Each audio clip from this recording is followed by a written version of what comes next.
Prince William never expected this. What began as a quiet visit to Kensington Palace turned emotional when he discovered a hidden box of Princess Diana's belongings. But it wasn't the jewels that left him shaken. It was what lay beneath. A secret note, written just for him. And it changed everything. The Forgotten Door at Kensington Palace. It began as just another quiet visit. Prince William was at Kensington Palace, walking through familiar halls, not as a prince, but as a son. He wasn't there for duty, just a private moment to feel close to his mother again. But what happened next turned a simple day into something unforgettable. An elderly housekeeper, one who had served since Diana's time, casually mentioned something his mother had once asked to be kept safe for the boys. It wasn't on any official record. She led him down a long, forgotten hallway, dim and filled with the kind of dust that collects when a room has been untouched for years. At the very end was a plain storage room, and in the far corner sat a box. Nothing grand, nothing gilded. Just a velvet-lined box, modest in appearance, but heavy in meaning. William opened it, expecting maybe old photos or forgotten keepsakes. Instead, beneath a tray of neatly arranged jewelry, he found a blue envelope. Just one word written on the front in Diana's own handwriting. William. He didn't speak. He didn't move. He sat down and carefully unfolded the letter. It was short, but powerful. If you've found this, the time is right. These aren't just my jewels. They are my memories, my hopes, my truths. You'll know what to do when the moment comes. Princess Diana. He read it twice, then a third time. It felt like she was there, speaking directly to him. This wasn't about diamonds or tiaras. This was about truth, legacy, unfinished love. William closed the box slowly, hands trembling. Whatever this journey was, it had only just begun. And the next sign? It would come from something Diana had hidden even better. In plain sight. The key behind the frame. Later that day, William visited a small room in the palace filled with Diana's mementos, items he'd seen countless times, letters, trinkets, photos. But one frame caught his eye. It was a picture of Diana on the palace lawn, holding him as a baby, his chubby hand tangled in her hair. Sweet, innocent, familiar. But the frame was unusually thick. Something nudged at him, an instinct. He flipped it over. The back had a compartment, one that slid open with quiet resistance. Inside was a small brass key. No inscription, no instructions. Just a heavy, private kind of silence. He didn't ask anyone about it. He just knew this key was meant for him. He remembered the old linen storage wing, a place he hadn't visited since childhood. Faded wallpaper, forgotten trunks, rolled-up drapery. And then he saw it. A wooden box with gold corners, covered partially by an old Union Jack flag. The key clicked into place. Inside wasn't a royal vault's treasure. It was a personal jewelry box, worn at the edges, softly faded. Diana's. Not chosen for display, but for intimacy. A space where she kept not what was valuable to the world, but what mattered to her. The first layer was familiar. The sapphire ring, pearl earrings, and the tiara the press once adored. But as he gently lifted the tray, his fingers found something else, a second layer, hidden beneath the satin lining. And there, tucked inside, was another envelope, this one even more intimate. You gave me courage when I had none left. This is yours now, Diana. It wasn't a goodbye. It was a passing of purpose, a sign that everything in the box wasn't for display. It was for discovery. William realized this box wasn't just hers. It was his now. The letter beneath the jewels. William returned to the box that night, alone in his private quarters. The envelope still echoed in his chest, but something told him there was more. He reopened the lid with a different mindset, not as someone grieving a mother, but as someone being led through her final message. He slowly lifted the first tray again, carefully moving aside the sapphire ring, the pearls, the royal tiara. These were the pieces the world had seen. But underneath them, under a layer of satin, lay a space deliberately concealed. Thin, almost invisible, it held something not meant for public eyes. Another blue envelope, marked once again with only one word: William. He opened it slowly. The letter was shorter than the last, but heavier in weight. Diana hadn't written instructions. She had written a feeling, a few lines of clarity wrapped in emotion. These aren't just jewels. They are pieces of who I was and who I hoped you'd become. Her words were direct, not poetic, not dramatic, just honest. She hadn't been able to speak these truths in life. She had stored them instead, between satin and silence, waiting for William to be ready. The realization hit him hard. This wasn't about inheritance. This was a code, each item representing something deeper. Not gifts, but messages. Not accessories, but keys to memory. And William could now see that his mother wasn't trying to be remembered as a princess. She wanted to be remembered as real, as a woman who had tried to shield her sons from the parts of royal life that had destroyed her. As the clock ticked in the background, William sat frozen. That one envelope made it clear. His mother had been unfinished. Her story wasn't over. And now it was his turn to finish it. He closed the box gently, but something pulled at him again. Not everything had been uncovered, and what came next would be even more personal. A pendant with no public past. The next morning, light crept slowly into the room, and William returned to the box with a heavier heart. He opened it without hesitation now, more like someone continuing a conversation than unlocking a container. Beneath the familiar pieces, his hand brushed against a velvet pouch, small and forgotten. Inside was a gold necklace, delicate and simple, shaped like a dove. It wasn't grand, it wasn't royal, it had never been seen in public. Tucked beside it was a folded Polaroid, faded with time. It showed Diana barefoot on a beach, holding baby William, wind in her hair. It was intimate, untouched by cameras or press. On the back, in her handwriting, were just a few words. "This is the only version of me I ever wanted you to remember." The pendant had never made headlines. It had never been worn to a gala or seen in a portrait. That was the point. It wasn't meant to be seen by the world. It was meant for him. William understood instantly. This piece was the most honest thing she had left. Not polished, not protected, just preserved. It was Diana before the palace, before the pain, before the titles. It was the real woman, the mother, the girl who once wanted freedom and peace. The pendant wasn't valuable in gold, but in truth, and it told William something none of the public jewels ever could.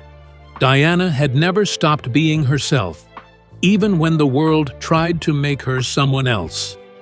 He held the necklace tightly, eyes locked on the photo. This wasn't a discovery. This was a connection. And it wasn't the last. The next thing he would find would take that connection and turn it into a confrontation with the past. The note. Beneath Catherine's ring. William thought he had seen everything, but as he glanced once more at the sapphire ring, the one he had given to Kate, something felt incomplete. He picked it up gently.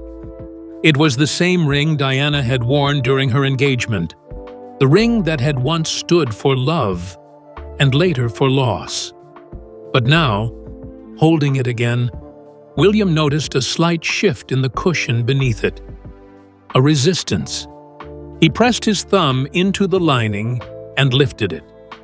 Hidden just underneath was a thin note, folded carefully and worn at the edges. His hands trembled as he opened it. "You gave me courage when I had none left.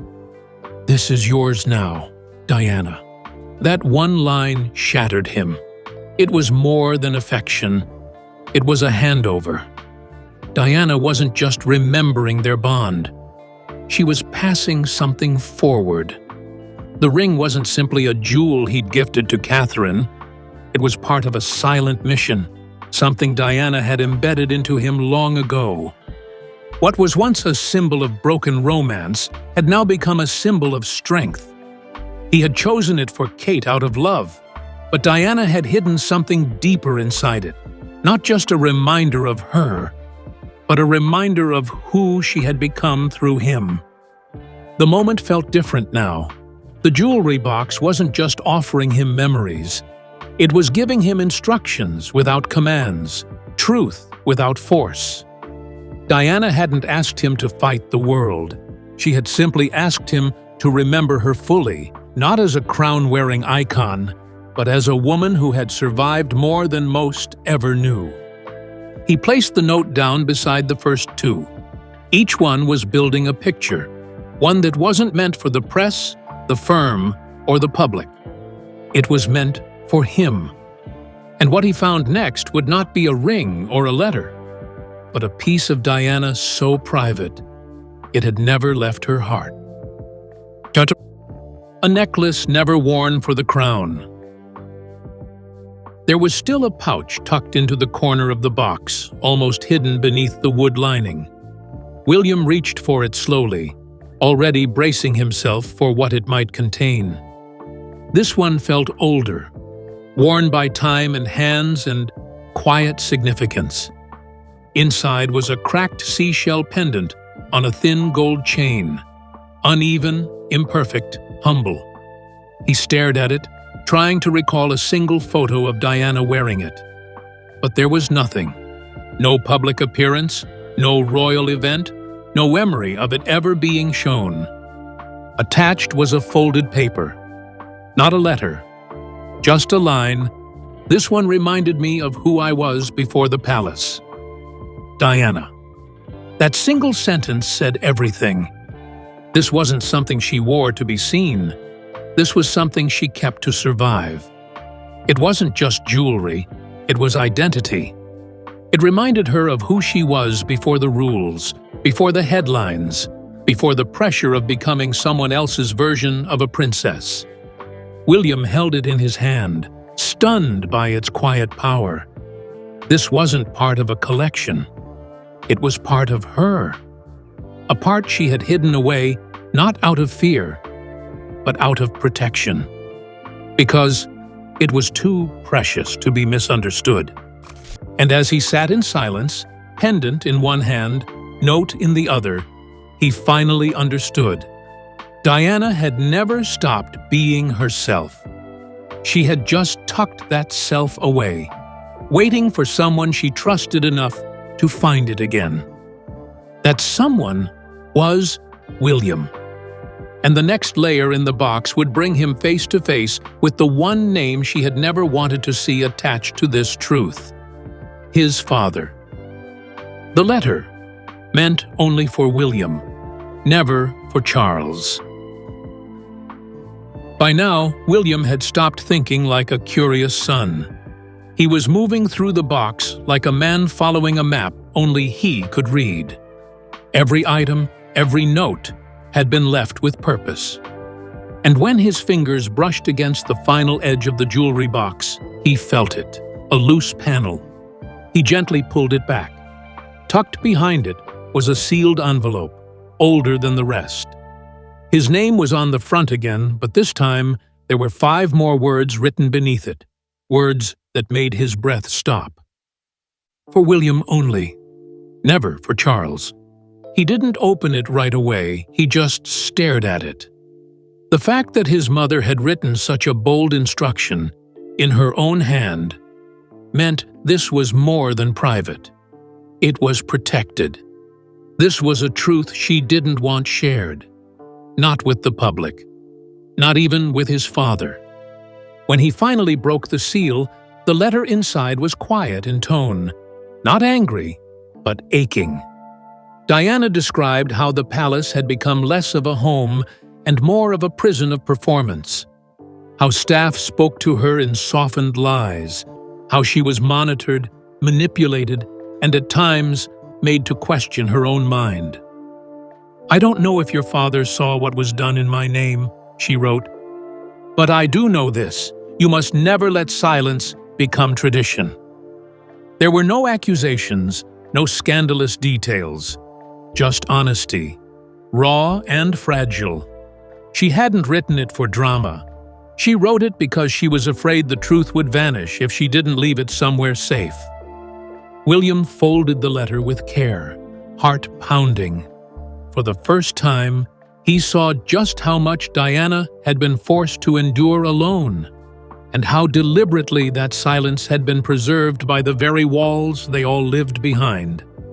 This wasn't a letter meant to destroy.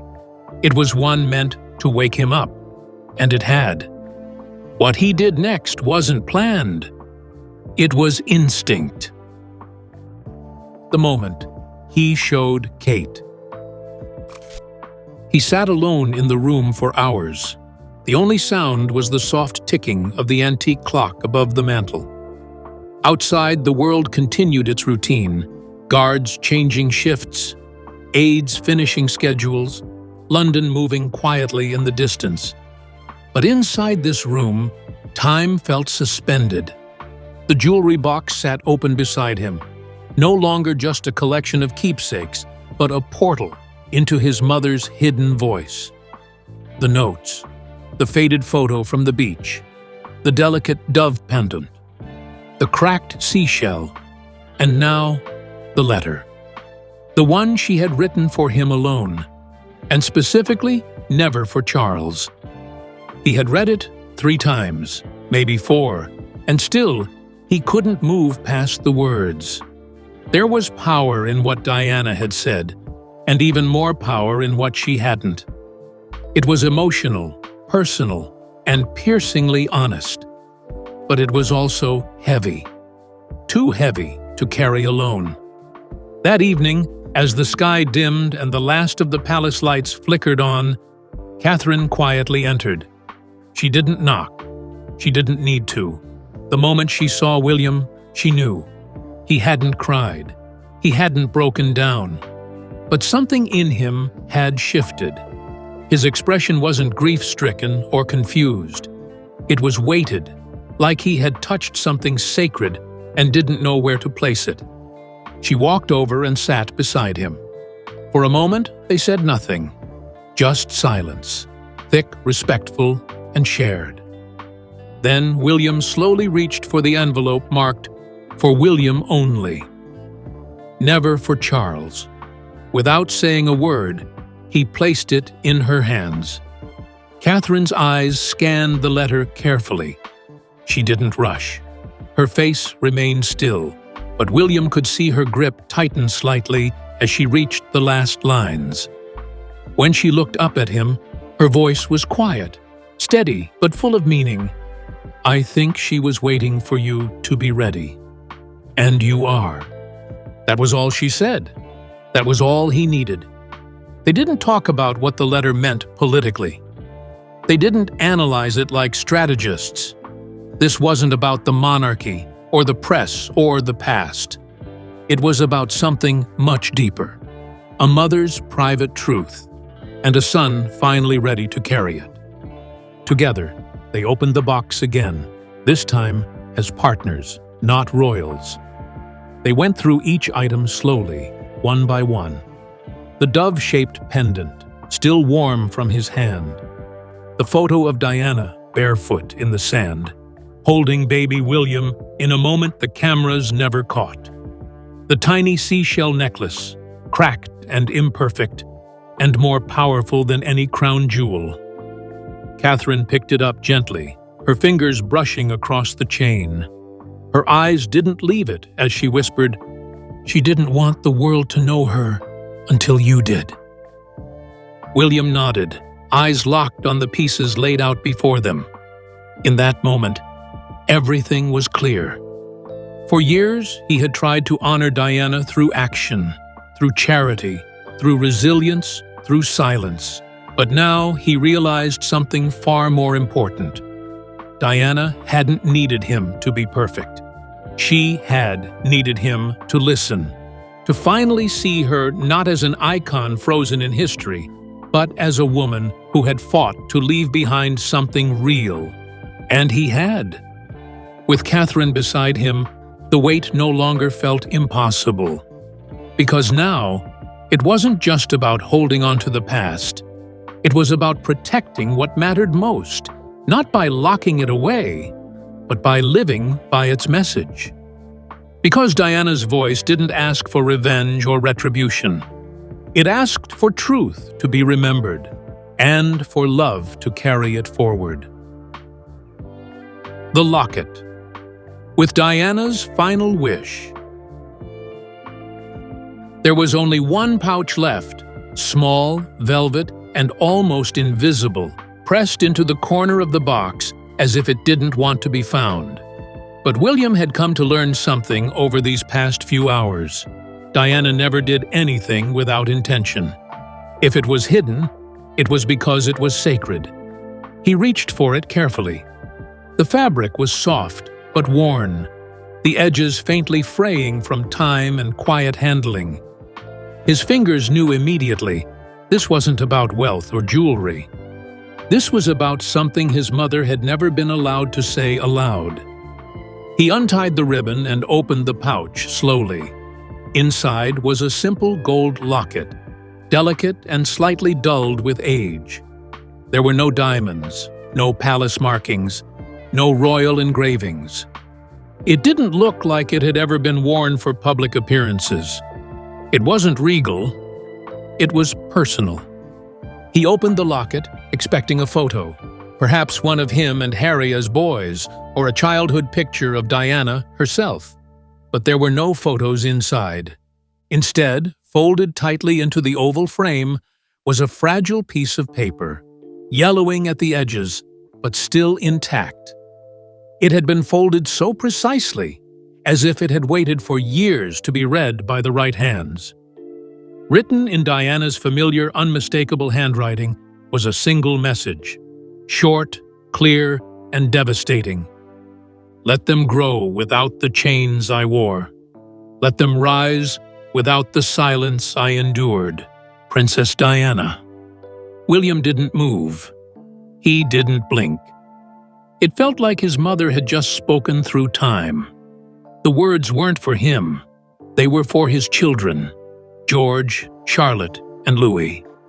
Her final wish wasn't a confession or a warning. It was a prayer, hidden in gold. She wasn't asking him to dismantle the monarchy. She wasn't asking him to fight anyone. What she wanted was far more powerful. She wanted him to protect the next generation from the grief, loneliness, and invisibility that had haunted her.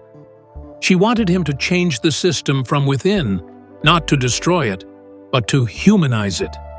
And now, with this message in his hand, William realized the jewelry box had not just given him memories. It had given him a map, a mission carefully placed between satin linings and faded ribbons. Each item had been building toward this one moment. The seashell pendant, the photo from the beach, the hidden notes. They weren't random keepsakes. They were a blueprint for evolution. He closed the locket slowly, and held it to his chest, eyes shut, breath shallow. For the first time, he saw the weight of his inheritance not just in crowns or titles, but in responsibility. Diana hadn't left behind a legacy of rebellion. She had left a message of transformation, a way forward. The locket may not have sparkled under chandeliers or appeared on royal balconies, but it held more value than any crown jewel. It carried love, pain, vision, and hope, passed from mother to son, and now from father to child. And in that moment, William understood something deeper than duty. The future he was preparing for wasn't just about wearing robes or reading speeches. It was about protecting a kind of emotional truth that had once been silenced. The crown Diana left him wasn't made of gold. It was made of courage. And with that locket in his hand, William no longer felt like a man holding on to the past. He felt like a father holding the future. The decision that changed everything. By the next morning, something had shifted in William. The grief was still there, but now it sat beside something else. Purpose. The box no longer looked like a container of memories. It looked like a map. He canceled 2 appearances, cleared his schedule, and asked for access to internal palace records from the 1990s, a move that sent quiet shockwaves through staff. He also requested a discreet review of protocol decisions made during Diana's final years. Nothing dramatic, no speeches, just small, firm steps that said one thing clearly. Things are changing. Inside his study, he reopened the box, but not to take anything new from it. This time, he simply touched each item, like someone sealing a promise. The first letter, the seashell necklace, the hidden note beneath the ring, the envelope Diana had never meant for Charles, and finally, the locket, her last hope for a better legacy. He wrapped them carefully, placed them in a secure drawer of his desk, and locked it. Not to hide them, but to protect them until the world was ready. That night, standing on the palace balcony with Catherine, William said quietly, "I'm not just inheriting a title. I'm inheriting her unfinished work." Catherine didn't reply with words. She took his hand. The monarchy wouldn't be reshaped by protests or scandals. It would be reshaped by quiet truths, passed from one generation to the next. And it would begin here, not with noise, but with intention. Because what Diana couldn't say out loud, she wrote in ink and sealed in velvet. And now, William was ready to carry it forward, not just as a prince, but as a son. And for the first time in decades, Diana's voice wasn't silent anymore. This wasn't about diamonds or tiaras. What William found inside Diana's jewelry box was her voice, raw, real, and still guiding him. Her final words weren't meant for the world, but for him. And now her truth lives on through the son she protected, the legacy she shaped, and the future she believed in.